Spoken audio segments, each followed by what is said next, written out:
আল্লাহ রাব্বুল আলামিন বলেন, রে দুনিয়ার মানুষরা শুনো, তোমরা নিজেকে মুমিন দাবি করো, শুধু মুখে দাবি করলে ইমানদার হওয়া যায় না, বরং প্রকৃত মুমিন খাঁটি মুমিন হতে গেলে তাদের ভিতরে 5টা গুণ থাকতে হবে, তাদের ভিতরে 5টা কোয়ালিটি থাকতে হবে। আল্লাহ বলেন, যাদের ভিতরে 5টা গুণ থাকবে ওই সমস্ত ব্যক্তিরাই হলো উলাইকা হুমুল মুমিনুনা হাক্কা। আল্লাহ বলেন, প্রকৃত অর্থে এরাই হলো সত্যিকার অর্থে খাঁটি মুমিন। 5টা গুণ কি আল্লাহ বলেন? ইন্নামাল মুমিনুনা আল্লাযীনা ইযা যুকিরাল্লাহু ওয়াজিলাত قلوبهم وإذا تليت عليهم آياته زادتهم إيمانا وعلى ربهم يتوكلون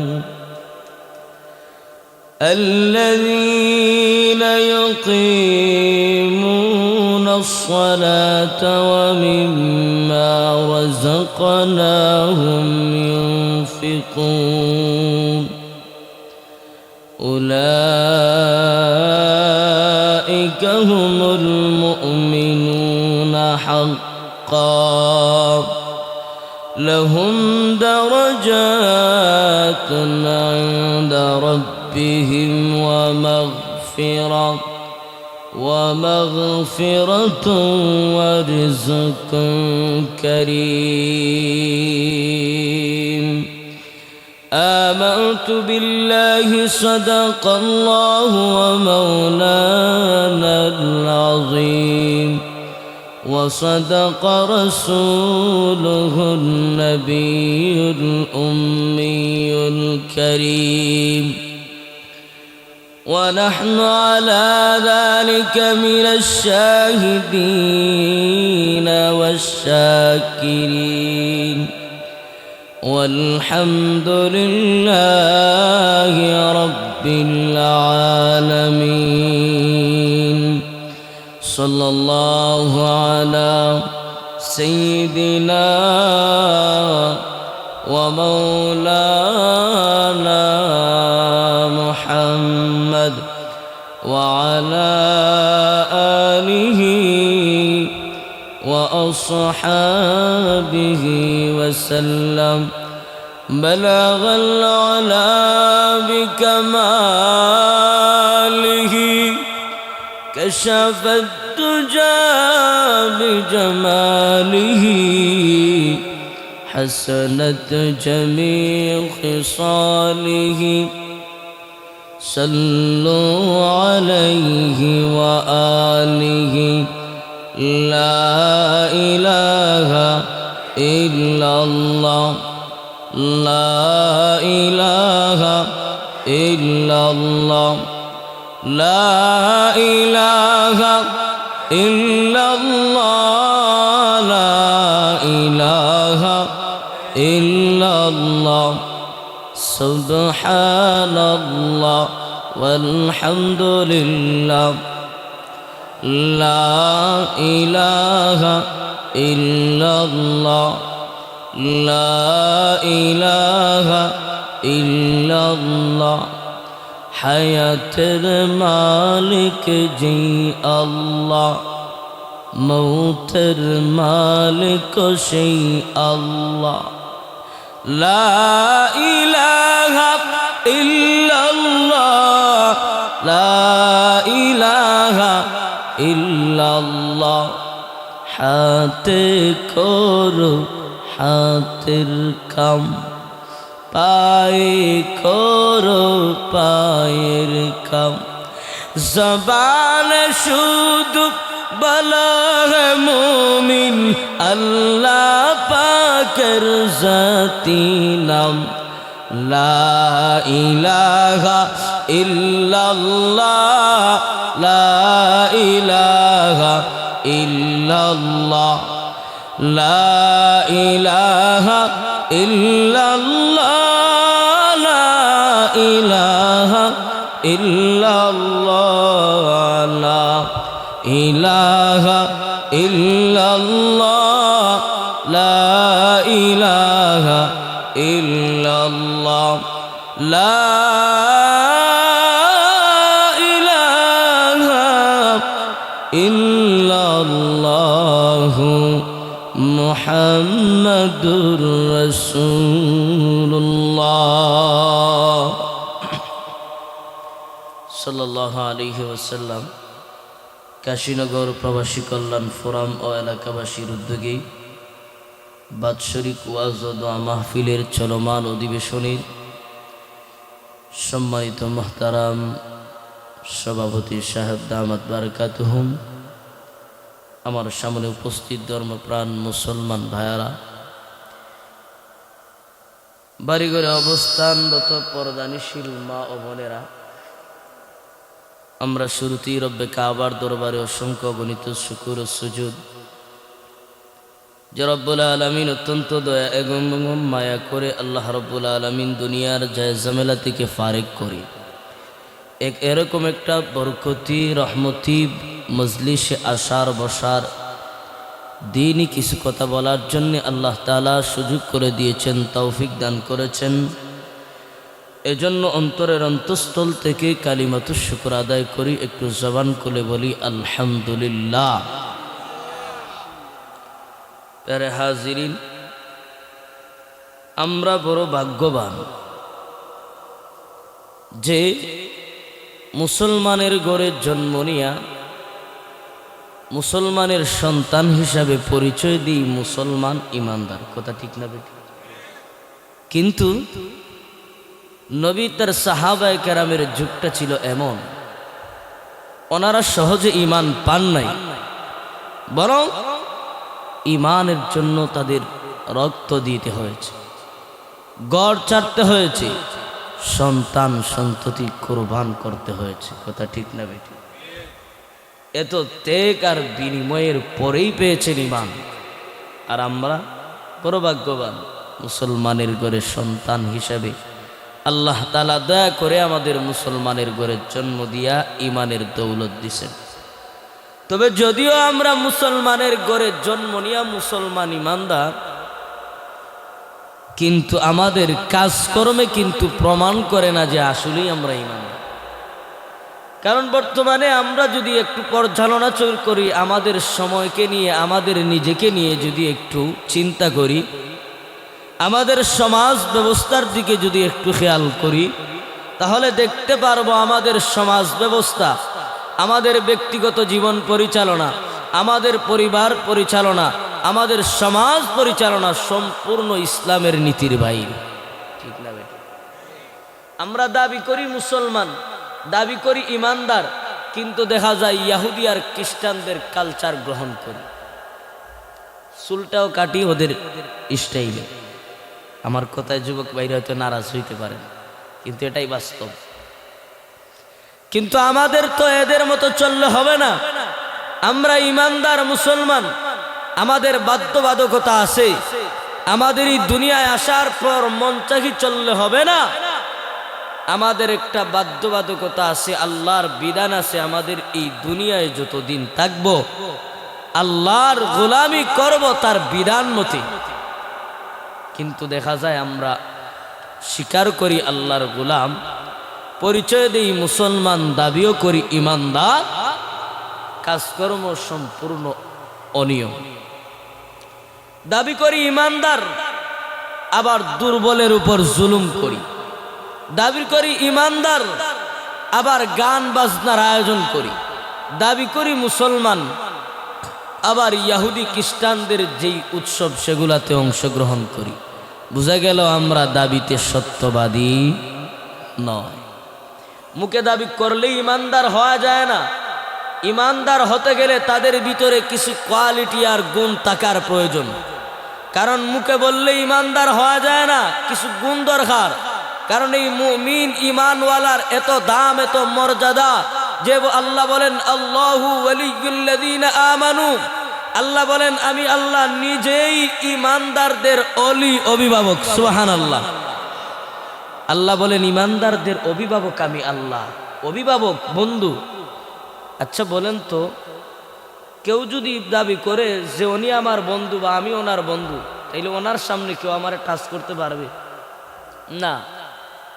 উনি যদি আমার প্রকৃত বন্ধু হয়, সাথে সাথে উনি যা পায়া পড়বে, আমাকে সুরক্ষা দিবে, আমাকে আশ্রয় নিবে, আমার আশ্রয় গ্রহণ করবেন উনি, আমার নিরাপত্তা দিবেন। কিন্তু দেখা যায় আল্লাহ বললেন আমি আল্লাহ ইমানদারের বন্ধু, এরপরও দেখা যায় আমরা মাইর খাই। কেন? তার মূল কারণ হলো আমরা নামে ইমানদার মুমিন দাবি করি, কাজকর্ম সম্পূর্ণ আল্লাহর বিধানের উল্টা করি। এ কারণে সামান্য একটা উদাহরণ দিই অল্প সময়ে।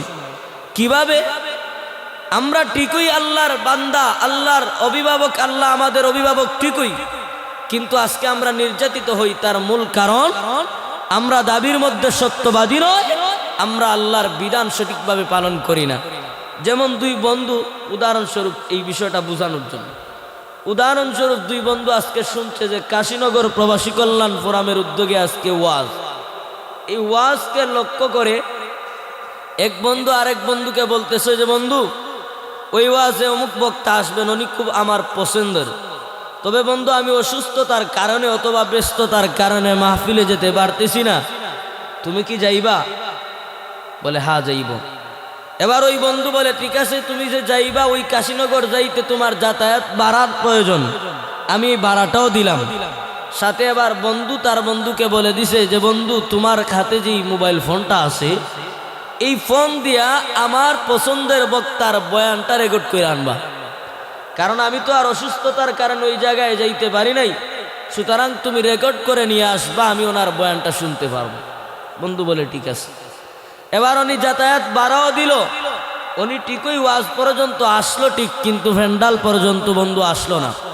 ওই যে আপনাদের কাশীনগর ওয়াজের উদ্যোগে যে আজকে মেলা বইছে, ওই মেলায় বন্ধু এবার চটপটি খাইছে। হঠাৎ তার জরিনার সাথে সাক্ষাৎ। জরিনা বলতে ওনার মেয়ে বন্ধু, কথার কথা। এখন ওনার সাথে সাক্ষাৎ হইয়া বন্ধুরে ফুচকা খাওয়ায়, জালমুড়ি খাওয়ায়, মেয়ে বন্ধুরে খাওয়াইতে গিয়া ওর বন্ধু যে বইলা দিছিল তুমি ওয়াজে যাইও, ওয়াজে গিয়া বয়ানটা রেকর্ড করে আনো, সেটা আর তার মনে নাই। এদিকে ওয়াজও শেষ। পরের দিন বন্ধুর সাথে সাক্ষাৎ, বন্ধুর মনে মনে তো আশা যে আমার বন্ধু আমার কাছেই রেকর্ডটা দিবে, আমার পছন্দের হুজুরের বয়ান শুনবো। সাক্ষাৎ হইলে বন্ধুকে বন্ধু বলল যে দেও তো বয়ানটা। বলে বন্ধু রাগ করিস না, আমি তো বয়ানটা রেকর্ড করতে পারি না। বলে কেন? বলে বন্ধু গেছিলাম ঠিকই, কিন্তু মেলায় যাইয়া জরিনার সাথে সাক্ষাৎ আর ওরে জালমুড়ি ফুচকা খাওয়াইতে গিয়া ওয়াজ কেমনে শেষ হয়েছে আমি বলতে পারি না। আচ্ছা বলেন, বন্ধু তার কথা শোনার পরে খুশি না নারাজ হবে? নারাজ। এবার বলে আচ্ছা ঠিক আছে, তুমি রেকর্ড করতে পারো নাই, তিনি টাকা যে দিছিলাম, বন্ধু টাকা দিছিলা ওইটাও কিন্তু আমি খরচ করে নিছি। এখন বলেন তো এই বন্ধু খুশি হবে না আরো বেশি বেজার হবে? আরো বেশি বেজার হবে। এবার দেখা যায় পরের দিন বাজারে ওর চোখের সামনে তার বন্ধুকে আরো 5টা ফুলাফাইন ভিটায়, কিন্তু ও বাধা দেয় না। লোকেরা আবার বলে কি ব্যাপার, ওরা দুইজন না বন্ধু, একজনের সামনে আরেকজনকে কেউ কটু কথাও বলতে পারে নাই, একজন আরেকজনের জন্য ডাল স্বরূপ দাঁড়ায় যেত, কিন্তু আজকে দেখা যায় বন্ধুর সামনে বন্ধু মারে। বিষয় কি? তখন বলে শোনো, ঠিকই ও আমার বন্ধু, ওর জন্য জান দিতাম, কিন্তু আমার দিলে আঘাত দিছে, এ কারণে আজকে সে আমার চোখের সামনে মার খাইতেছে, আমার চোখের সামনে সে মার খাইতেছে, কিন্তু আমার ভিতরে দয়া কাজ করতেছে না, কারণ সে আমাকে নারাজ করে ফেলেছে। ঠিক তেমনি ভাবে ইমানদার আমরা যারা দাবি করি, ইমানদার মুমিন, আল্লাহ বলেন আল্লাহু ওয়ালিয়ুল্লাযীনা আমানু, আমি আল্লাহ ইমানদারদের অভিভাবক, বন্ধু। কিন্তু আজকে আল্লাহ যদি প্রকৃত অর্থে বন্ধু, তাহলে কেন আরাকানে মুসলমান নির্যাতিত, কেন ফিলিস্তিনে মুসলমান নির্যাতিত, কেন মুসলমান বাংলাদেশেও নির্যাতিত? তার মূল কারণ হলো আমরা আমাদের আল্লাহকে নারাজ করে ফেলেছি। আর না হয় বন্ধুত্বের দাবি হলো বন্ধুকে বিপদের মুখে ঠেলে দিবে না, প্রয়োজনে নিজের জান বাজি রেখে তার বন্ধুকে রক্ষা করবে। তাহলে বোঝা গেল আমরা আজকে মার খাই, নির্যাতিত হই, আমাদের উপর আযাব গজব আসে, তার মূল কারণ হলো আমরা আমাদের রবকে নারাজ করে ফেলেছি। এজন্য প্রয়োজন আমাদের সত্যিকার অর্থে শুধু মুখেই যে মুমিন আর ইমানদার বলি, এই মুখের কথার মধ্যে সীমাবদ্ধ না রেখে কাজে কর্মে খাঁটি মুমিন হওয়ার দরকার আছে না নাই? আছে। তো আল্লাহ তাআলা আমার তেলাওয়াতকৃত আয়াতে সূরা আনফাল থেকে দু একটা আয়াত তেলাওয়াত করেছি। এই আয়াতে কারা প্রকৃত মুমিন, কারা খাঁটি মুমিন, এদের আল্লাহ 5টা গুণ বর্ণনা করেছেন এবং আল্লাহ রাব্বুল আলামিন এই 5 গুণ বর্ণনার পরে শেষে এরা যে প্রকৃত মুমিন এর সার্টিফিকেট নিজেই দিয়েছেন। সুবহানাল্লাহ। পাশাপাশি আল্লাহ ওই 5 গুণে গুণান্বিত মুমিনদের জন্য 3টা পুরস্কারের ঘোষণা করেছেন। সুবহানাল্লাহ। আসুন এই 5টা গুণ কি জেনে নিই। আল্লাহ বলেন, ইন্নামাল মুমিনুনা আল্লাযীনা ইযা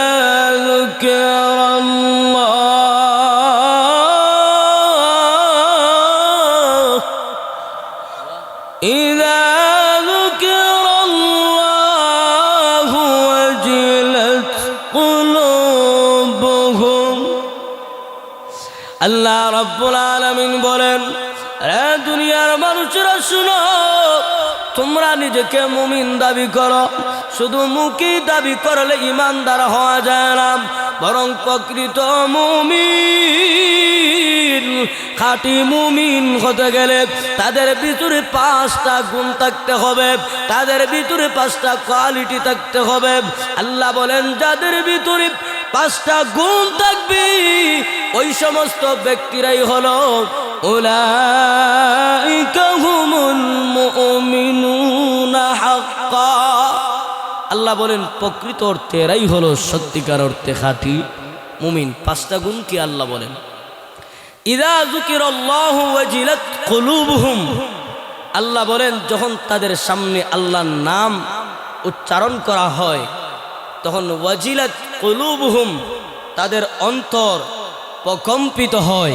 মুফাসসিরিনে কেরাম এই জায়গায় বলেন, যখন খাঁটি মুমিন, ওই সমস্ত ব্যক্তি খাঁটি মুমিনদের 1 নাম্বার গুণ হলো, যখন ইমানদারের সামনে আল্লাহর নাম উচ্চারণ করা হবে, আল্লাহর নাম নেওয়া হবে, তখন সাথে সাথে তার অন্তরে প্রকম্পন শুরু হবে, ভয় ভীতি শুরু হবে। কোন ভয়? মুফাসসিরিনে কেরাম বলেন যে তার অন্তরে প্রেম এবং মায়ার ভয়ভীতি শুরু হবে। কেমন প্রেম ভয়ভীতি? অর্থাৎ একজন ইমানদারের সামনে যখন আল্লাহর নাম স্মরণ হবে তখন সে গুনাহ করতে চাইলেও আল্লাহর মহব্বতে, আল্লাহর আযাব গজবের ভয়ে সে গুনাহ করবে না। সুবহানাল্লাহ। এমন অবস্থা কি আমাদের দিলের হয়? অথচ ইমানদারের 1 নাম্বার গুণ কি? আল্লাহর নাম শুনলে তার অন্তর প্রকম্পিত হবে, অন্তরে জালজালা শুরু হবে। ইন্নামাল মুমিনুনা আল্লাযীনা ইযা যুকিরাল্লাহ।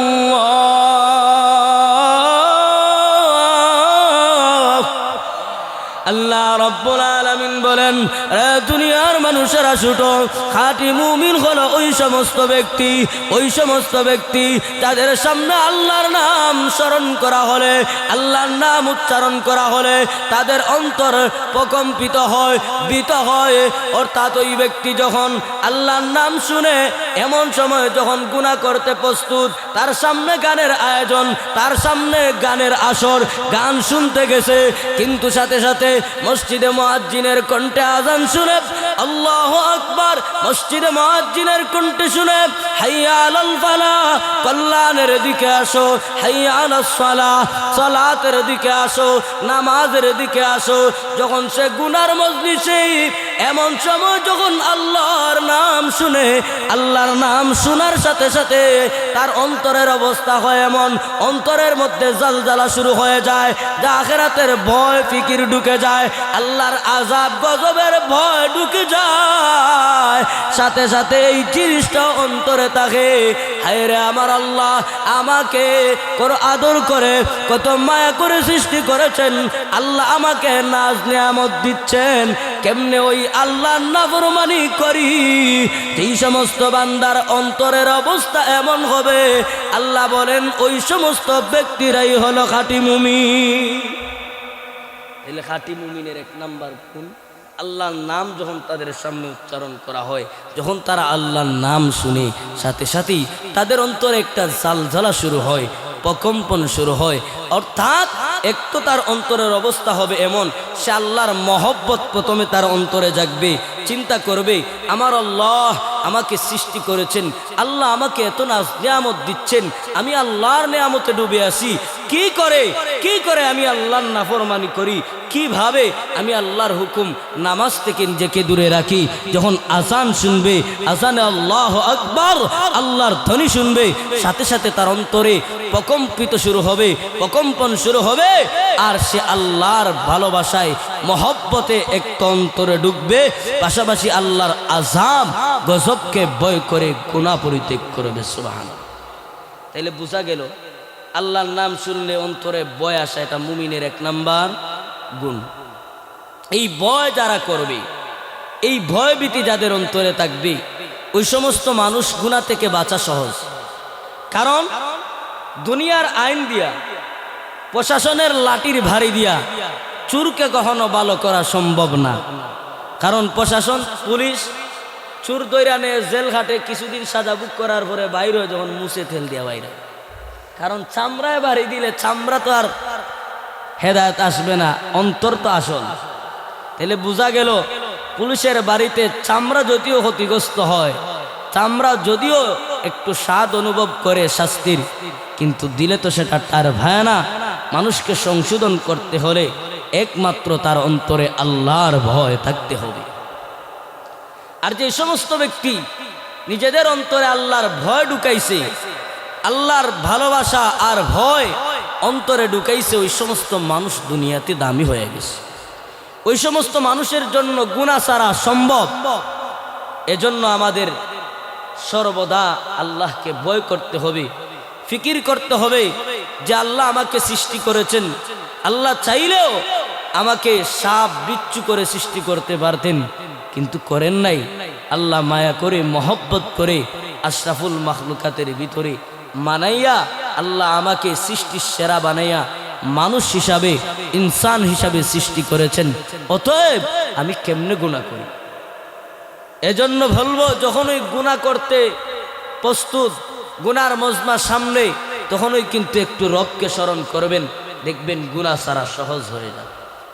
আর যারাই আল্লাহকে ভয় করেছে, যাদের অন্তরে আল্লাহর ভয়, এরা কিন্তু গুনাহ ছেড়েছে, পাশাপাশি তাদের দুনিয়ার জিন্দেগি সুন্দর এবং পরকালীন জিন্দেগিটাও সুন্দর হয়ে গেছে। যেমন আব্দুল্লাহ ইবনে মুবারক রহমতুল্লাহি আলাইহি অনেক বড় একজন বুজুর্গ আল্লাহর ওলি ছিলেন।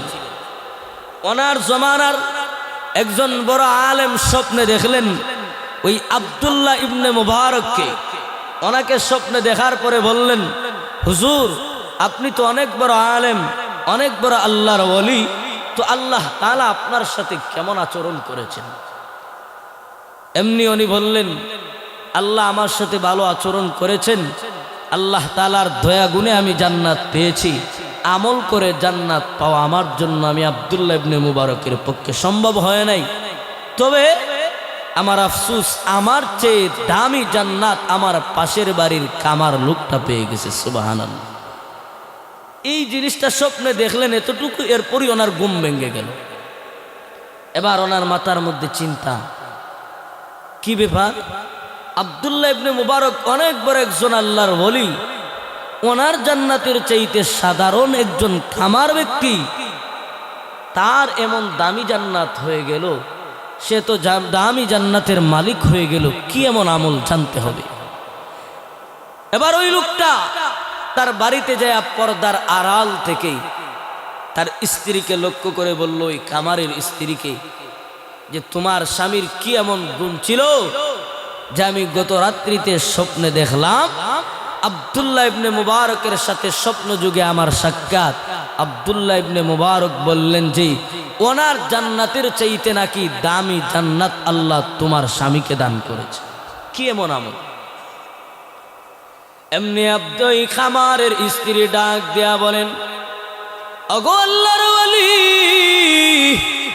আমার স্বামী তো সামান্য একজন খামার ব্যক্তি, উনি আবার আলেমও ছিলেন না, বড় আল্লাহর ওলিও ছিলেন না, সামান্য একজন খামার ব্যক্তি।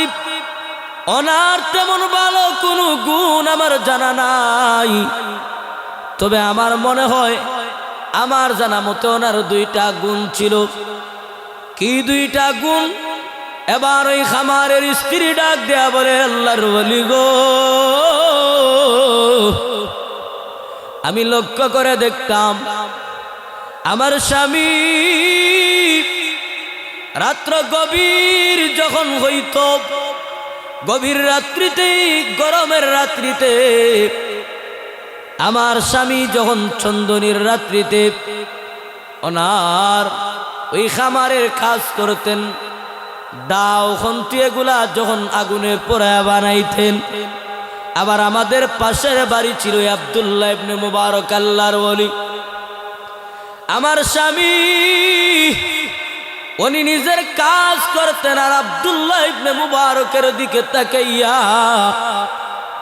চোখের পানি সেরে সেরে আল্লাহর কাছে বলতেন, আল্লাহ তুমি আব্দুল্লাহ ইবনে মুবারককে ধন সম্পদ দিয়েছো, আল্লাহ আব্দুল্লাহ ইবনে মুবারকের রিজিকের অভাব নাই, এ কারণে আব্দুল্লাহ ইবনে মুবারক গভীর রাত্রি তো আপনাকে ডাকতে পারে, আপনার কুদরতি কদমে সাজদা দেয়। ওগো আল্লাহ, যদি আমি খামারের অভাব না থাকতো, আমি যদি গরিব অসহায় না হইতাম, আমি খামার লোকটাও আপনার ব্যক্তি আল্লাহর ওলি, আপনার ওলি আব্দুল্লাহ ইবনে মুবারকের মতো রাত্রিবেলায় আপনার কুদরতি কদমে সেজদা দিতাম।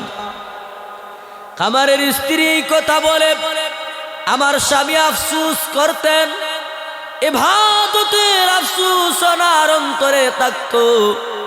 আব্দুল্লাহ ইবনে মুবারকের আমল দেখে দেখে আমার স্বামী আফসোস করতেন আর চোখ দিয়া অজরে পানি পড়তো। ওগো আল্লাহর ওলি, এই ছিল একটা গুণ।